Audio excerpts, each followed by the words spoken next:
बहुत ही दर्दनाक। बच्चा यहाँ पे बात कर रहा है, वेस्ट बंगाल वाली जो घटना हुई है बहुत दर्दनाक है बेटा। सोचो कहीं ना कहीं हम लोग के पढ़ाए हुए ही बच्चे हैं ये जो shameful, it's shameful for the country, shameful for the country, shameful for each and every Indian. मतलब एक बच्ची है जो नीट की तैयारी करती है, पहले आप सोचो नीट की तैयारी अपने आप में कितनी डिफिकल्ट कि वो नीट की तैयारी करती है, पहले एमबीबीएस करने जाती है, 5-5.5 साल पूरा एमबीबीएस अपना ख़त्म करती है, फिर नीट पीजी की तैयारी करती है, फिर उसके बाद जूनियर रेसिडेंट बनती है।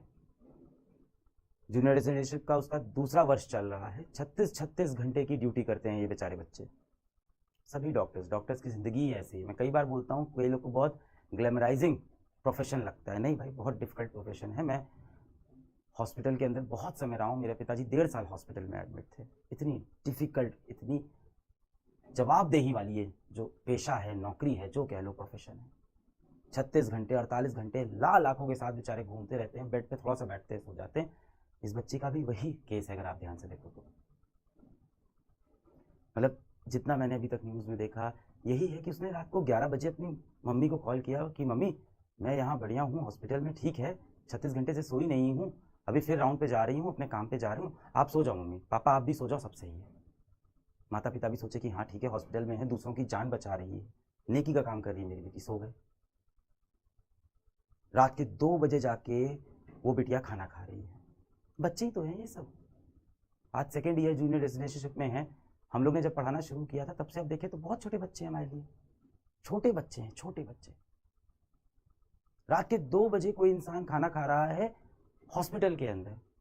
सोच रहे हैं मतलब अपने हॉस्टल भी नहीं जा पा रहे हैं वो। हम लोग तो बाहर कभी चले जाते हैं, बाहर खा लिया, कहीं कोई कैंटीन में खा रहा है, किसी की तो घर में मम्मी पापा खाना बना के दे रहे हैं भाई, रात के 9 बजे एकदम पूरी तली हुई एकदम प्लेट में, और रात को 2 बजे हॉस्पिटल में खाना खा रहे हैं, किसके बाद अभी फिर राउंड पे जाना है, और सोने के लिए वापस अपने हॉस्टल तक नहीं जा पाते ये बच्चे। इतनी टफ ये प्रोफेशन है, इतना खराब डॉक्टर टू पेशेंट रेशियो है हमारे यहाँ, इतना प्रेशर है ऐसे हॉस्पिटल्स में। वो बच्ची सोचती है कि ठीक है राउंड ले रहे हैं, कहाँ कहाँ लेट जाऊँ मैं, यहाँ कहीं कहीं छोटा सा एक बेड है, थोड़ी देर के लिए कमर सीधी कर लूँ, फिर काम करना है।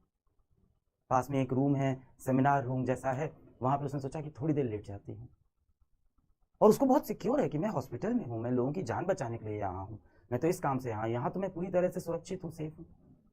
बच्ची रात को 2 बजे सो गई, हम सब सो गए, हम सब गहरी नींद में हैं, और रात को 3 बजे उसके साथ जो दर्दनाक, जो खौफनाक हादसा हो रहा है, और हम सब सो रहे हैं, पूरा देश सो रहा है, हर कोई सो रहा है। एक तरफ हम बात करते हैं बेटियों को पढ़ाओ, बेटियों को आगे बढ़ाओ, विमेन एम्पावरमेंट, लड़कियों को नौकरी में होना चाहिए, लड़कियों को डॉक्टर बनना है, इंजीनियर बनना है, बिजनेस टाइकून बनना है, और एक तरफ एक बच्ची इतने स्ट्रगल के बाद, 7-8 साल का ये पूरा स्ट्रगल हो जाता है, 11th क्लास से जोड़ो तो ये 10 साल का पूरा स्ट्रगल, इसके बाद वो एक जॉब पे जाती है जहाँ 36 घंटे की नौकरी है, जहाँ आप खाना खाने के लिए घर नहीं जा सकते, जहाँ आपको सोना है तो वहीं आसपास कहीं बिस्तर है, कहीं एक चेयर लगी है, उस पर बैठ के ऐसे सो रहा है बेचारा। उस हालत में उस बच्चे के साथ ऐसा कुछ होता है।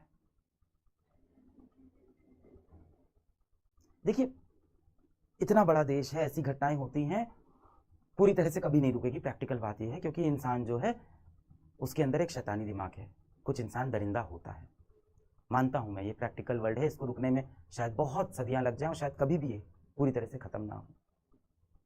पर इसको कम करने का तरीका है कि जब भी ऐसी घटना हो उस पर तुरंत एक कठोर एक्शन तो लें, हम एक क्लियर मैसेज तो दें कि इस देश में ऐसे रेपिस्ट की कोई जगह है ही नहीं, एक ही सजा है, फांसी, इंस्टेंट, समय नहीं। कहां है भाई, पकड़ा मुजरिमों को, पकड़ा और लगा दिया फांसी में। आप कहोगे से जल्दी पता कहां चलता है भाई साहब, जब कोई ऐसा मुद्दा आता है ना, जब सरकार के खुद के काम होते हैं, मिनिस्टर्स खुद काम होते हैं, तुरंत फैसले आते हैं, तब तुरंत बिल पास हो जाता है संसद में, तुरंत एक्शन हो जाता है। अब आप कहोगे सर एक लड़की के साथ ऐसा हुआ है, ठीक है, बाकी तो सब लोग सेफ हैं। बेटा यही तो एग्जाम्पल सेट करता है। आज इस तरह के माइंडसेट वाले जितने क्रिमिनल होंगे, गंदी दिमाग वाले जो नाली के कीड़े जैसे लोग होते हैं, मतलब पार्डन माई लैंग्वेज, पर यही इनके लिए भाषा है, और गंदी गालियां हो तो हो, आज उनको तो लग रहा होगा यार कुछ होता भी नहीं है, सब सेटल हो जाता है। जो उनकी फोटोज आई हैं, जो मीडिया में रिपोर्ट आए हैं, आंख में उनका चश्मा धंसा हुआ है, सर को दीवार से घिसा गया है, पैर ऐसे, 90 डिग्री पे पैर खुले हुए हैं इंसान के। क्या जानवर वाला सलूक हुआ है। और इसके बाद, ये सब होने के बाद, सुबह सुबह उनके माता पिता को हॉस्पिटल से कॉल जाता है कि आपकी बेटी की तबीयत बहुत खराब है, आप हॉस्पिटल आ जाइए। क्योंकि अभी हॉस्पिटल का जो प्रशासन है उसको भी नहीं समझ में आ रहा है कि ये बात हम कैसे बताएं, कितनी बदनामी हो जाएगी, ना जाने कौन लोग इसमें इन्वॉल्व होंगे, उनका नाम आ जाएगा, पता नहीं अंदर क्या है, कितना घोटाला है, कितनी गड़बड़ी है इसके अंदर, किसी को नहीं पता। माता पिता सुबह 7 बजे उठ रहे हैं, रात को 11 बजे बिटिया ने फोन करके कहा था कि पापा सो जाओ, मैं हॉस्पिटल में हूँ, जान बचा रही हूँ लोगों की, नेकी का काम कर रही हूँ। सुबह 7 बजे पिताजी माताजी उठते हैं, आपकी बेटी की तबीयत बहुत खराब है, जल्दी से हॉस्पिटल आ जाइए। इसके बाद वो जब दूसरी बार कॉल करते हैं तो उनको पता है क्या बोला गया, कि आपकी बेटी ने आत्महत्या कर ली, सुसाइड कर ली है। ये दिखा रहे हैं कि लड़की का कहीं ना कहीं मानसिक संतुलन सही नहीं, डिप्रेशन में थी।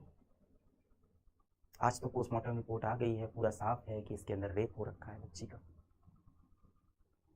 पर पहले क्या एकदम मामले को दबा दो, क्या है, कुछ नहीं है, कुछ नहीं, सुसाइड हुआ है, डिप्रेशन में थी। हाँ ठीक है, वर्कलोड ज़्यादा है, डिप्रेशन में थी, सुसाइड कर ली। माता पिता जब हॉस्पिटल पहुंचते हैं तो उन्हें हॉस्पिटल के अंदर जाने ही नहीं दिया जाता। घंटा, 2 घंटा, 3 घंटा, 4 घंटा वो हॉस्पिटल के बाहर खड़े हैं, अपनी बेटी को नहीं देख पा रहे, अपनी मृत्यु बेटी को नहीं देख पा रहे, उसकी शक्ल नहीं देखने दे रहे। क्या हो रहा था अंदर इस समय, क्या हो रहा था? प्लानिंग चल रही थी कि कैसे संभाला जाएगा, कैसे इज्जत बचाएं हम हॉस्पिटल की, कैसे इज्जत बचाएं हम इस स्टेट की, कैसे इज्जत बचाएं हम सरकार की, कैसे इज्जत बचाएं इस पूरे सिस्टम की। बाहर एक बाप कह रहा है कि मेरी बेटी को देखने दो। किसी तरह से लड़ झगड़ के जब बाप अंदर पहुंचता है तो अपनी बेटिया को बिना कपड़ों के कहीं पूरे शरीर पे कपड़ा नहीं देखता है, पूरी बॉडी चोटिल है, चोट के निशान, आंख फूटी हुई है, सर पे चोट है, पैर इस तरह से ऐसे खुले हुए एकदम। तब जाके कहीं हाँ एक्सेप्ट होता कि नहीं अच्छा सुसाइड नहीं है, हाँ तो पकड़ा गया। देखिए मैं प्रैक्टिकल हूँ, ये चीजें हर देश में है, होता है, दरिंदे लोग हैं, पर ऐसी घटना होने के बाद तुरंत एक्शन लेना पड़ेगा, एक एग्जाम्पल सेट करना पड़ेगा, एक उदाहरण देना पड़ेगा कि इस देश में ऐसे लोग की जगह नहीं है। ऐसे क्या, इसके आसपास सोचने वालों की, लड़कियों को उनके बिना इजाजत के हाथ लगाने वालों की भी इस देश में जगह नहीं है।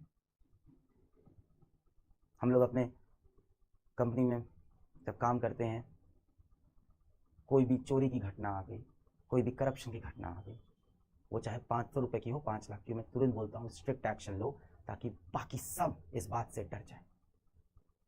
जब भी ऐसा कुछ हो तो तुरंत एक्शन लो। यहाँ पे अब आपको ये नहीं सोचना है कि एक्शन लेने से क्या होगा, इसके पॉलिटिकल कनेक्शन कौन से हैं, इसके पास पैसा रुपया कौन सा है, क्या मैं तुरंत आप एक्शन। कोई एक्शन नहीं भाई साहब, सुसाइड है, दबा दो भाई। जब पोस्टमार्टम रिपोर्ट आ रही है वो ये कह रही है कि आप लोग तो बेटा नीट के ही स्टूडेंट हो, है ना, अभी अपन देखो यही सब बात कर रहे थे कि 650 नंबर कैसे लाने हैं, कैसे एमबीबीएस। मुझे भी अब शर्म आती है बोलते हुए कि बेटा आप एमबीबीएस करने जाओ, आए दिन कुछ ना कुछ ऐसा हो रहा है। एक तो वहाँ पे वर्क कल्चर ऐसा है, ये प्रेशर में तो है ही डॉक्टर, काम तो ज़्यादा है ही है। उसके बाद ये सब होता है, मैं कैसे बोलूँ 650 नंबर लेके आ बेटा जाओ, फिर ये होगा, इतनी मेहनत करने के बाद ये होगा तुम्हारे साथ। आप लोग तो नीट के एस्पिरेंट हो। जो सीमेन सैंपल मिला है वो पोस्टमार्टम में क्लियर दिखा रहा है कि 1 से ज़्यादा लोग थे। अमाउंट ऑफ सीमेन, जितना सीमेन मिला है, जितना स्पर्म्स मिले हैं, जितना काउंट मिला है, जितना क्वांटिटी है, वो एक व्यक्ति का नहीं है। उसके बाद क्या होता है, 24 घंटे के अंदर, क्योंकि मीडिया में हाईलाइट हो गया, तो एक व्यक्ति को पकड़ा जाता है और कितनी आसानी से पुलिस कहती है कि उसके कान का एयरपॉड, ब्लूटूथ एयरपॉड है क्या है, कि उसके कान का एक ब्लूटूथ डिवाइस वहां पे वो छूट गया था, उससे वो छोड़ के चला गया था। और वो व्यक्ति की भी आप डिटेल देखो, वो 4 बजे सुबह हॉस्पिटल पहुंचा है, 4 बजे के आसपास, 6 साढ़े 6 पे जाके अपने घर में सो गया और अपना ब्लूटूथ एयरपॉड वहां पे रख के चला गया कि हमें पकड़ लेना। और पुलिस ने पकड़ा भी कैसे, कि ब्लूटूथ एयरपॉड उठाया और हॉस्पिटल के स्टाफ में सबके ब्लूटूथ ऑन कराए, देखते हैं किसके फोन से मैच करेगा। व्यक्ति तभी पकड़ा जाता है, अपना गुनाह भी कबूल कर लेता है, कहता है हाँ मैं ही था। पोस्टमार्टम रिपोर्ट अब ये साफ दिखा रही है कि 1 से ज्यादा व्यक्ति थे, और ये कह रहा है मैं ही था, यानी यहाँ भी झूठ है। क्यों ये झूठ बोल रहा है, किसने इसको प्रलोभन दिया, पैसे का दिया, धमकी दिया, क्या दिया? ये तो कह रहा है मैं ही था, अकेले था, मैंने किया, मुझे सजा भी दे दो। अब ये मुद्दा सीबीआई पे चला गया है, पर अब सीबीआई पे जाते आते इतने सबूत मिटा दिए गए हैं। जब 3 घंटे तक पिताजी अंदर नहीं आ रहे हैं, पहले बोल रहे हैं आपकी बेटी की तबीयत खराब है, फिर बोल रहे हैं आपकी बेटी ने सुसाइड किया है। जिस कॉलेज में ये हुआ है उस कॉलेज की प्रिंसिपल का बयान नहीं आया। हाई कोर्ट ने यही बोला कि भाई जिस कॉलेज में वो रखा है उस कॉलेज का जो हेड है जो उस कॉलेज का डायरेक्टर है, जो उसका प्रिंसिपल है, उसका बयान नहीं है। उस कॉलेज के प्रिंसिपल ने तुरंत रिजाइन कर दिया कि हम रिजाइन करते हैं, साफ इसको हटाओ यहाँ से। हर मुद्दे में यही होता है, टॉप पे जो होता है उसको रिजाइन करा दो। उसके बाद कहीं आसपास में उसने वापस ज्वाइन भी कर लिया है। जो एक कल्प्रिट है, अपराधी है, उसके मोबाइल फोन से डिटेल निकल आएगी, लोकेशन निकल आएगी, नहीं आ रहा है। अब सीबीआई के पास मुद्दा गया है, खींचेगा मुद्दा, चलता रहेगा। नहीं, बहुत अच्छा काम कर रहे हैं आप लोग, आवाज उठा रहे हैं। आपने ये बोला बैच के अंदर, मुझे मुझे बिल्कुल दुख नहीं है, कोई डिस्ट्रैक्शन नहीं, कोई टाइम, ये टाइम वेस्ट है। किस लिए कर रहे हैं सब पढ़ाई? ये टाइम वेस्ट है। और नीट की तैयारी करके जाके ये सब वो बच्चों के साथ,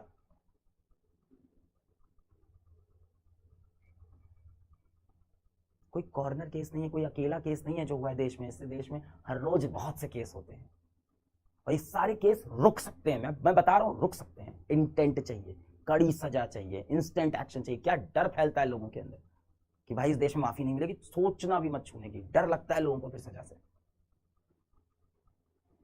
पर नहीं, इसको चल रहा है इसके पीछे, सबके पीछे पॉलिटिक्स चल रही है। इसकी गलती, उसकी गलती, इस सरकार की गलती, उस स्टेट। अरे हर स्टेट में होता है ये।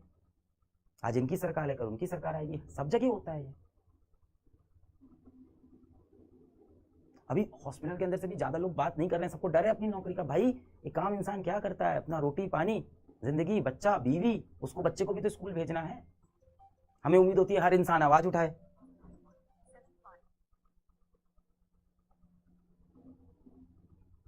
हॉस्पिटल के लोग बयान देने में इसीलिए डर रहे हैं। भाई काम इंसान यही जिंदगी चाहता है, सुबह उठता है, अपना ऑफिस जाता है, अपनी बीवी को बाय बोलता है, अपने बच्चों को बोलता है कि बेटा अच्छे से स्कूल जाना, बेटा अच्छे से जाके हॉस्पिटल में काम करना, और लौट के आता है तो ये देखता है।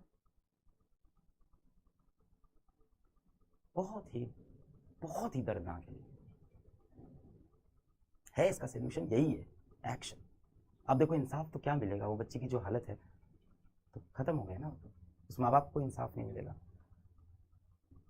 अब जो मिनिमम हो सकता है वो यही हो सकता है कि तुरंत कड़ी सजा हो, पकड़े जाएं लोग। अगर ये गैंग रेप है तो बाकी लोग पकड़े जाएं।